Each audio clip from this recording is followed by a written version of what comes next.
Kegagalan Timnas U23 Indonesia ke Olimpiade 2024 juga menandai berakhirnya sebuah era. Garuda Muda takluk dari Timnas Gini dengan skor 0-1 pada laga playoff Olimpiade 2024, Kamis tanggal 10 Mei tahun 2024 malam. Hasil tersebut membuat utusan Afrika melaju ke Prancis, sementara Indonesia pulang dengan tangan hampa.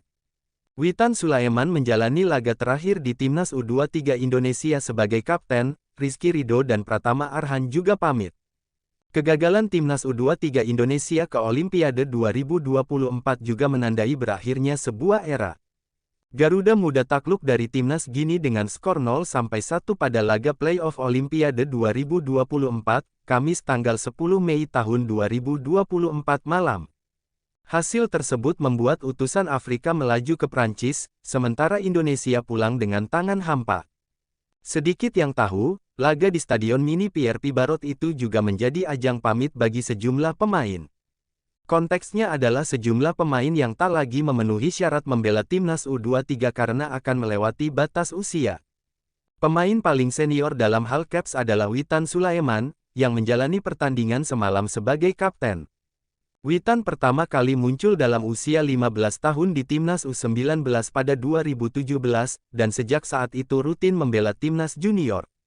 Karir Witan bahkan lebih banyak dihabiskan di Timnas, ketimbang di klub.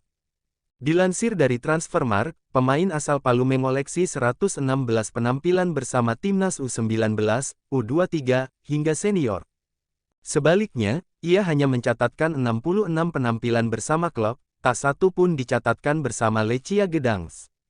Statistik ini memperlihatkan PSSI terlalu sering memanggil Witan untuk training camp jangka panjang, serta tak ada skala prioritas turnamen mana yang akan dan tidak diperkuat sang wonderkid. Kini setelah 7 tahun mondar-mandir di Timnas Junior, Witan bisa berfokus bersama klub. Ia akan berusia 23 tahun pada tanggal 8 Oktober mendatang, dan tak ada lagi turnamen U23 pada tahun ini. Artinya, pemain berjuluk Baby Shark ini bisa berfokus membela Persija Jakarta, serta hanya dapat memperkuat timnas senior. Tahun depan, timnas U23 yang akan tampil di SEA Games 2025 dan Piala AFF U23 2025 tak bisa memanggil Witan. Hal yang sama berlaku untuk Rizky Ridho dan Pratama Arhan, yang juga akan berusia 23 pada tahun ini, jika Witan mengorbit sejak timnas U19 era Indra Syafri. Ridho dan Arhan baru muncul sejak Timnas U20 ditangani Shin Tae-yong, adapun Rio Fahmi yang juga kelahiran 2001 tergolong latte developer karena baru mencuat di level U23. Nathan Chuaon malah melakoni turnamen pertama dan terakhirnya untuk Timnas U23, yaitu Piala Asia U23 2024. Tugas PSSI selanjutnya adalah menyiapkan generasi berikutnya bagi Timnas U23 Indonesia menggantikan para pemain tersebut.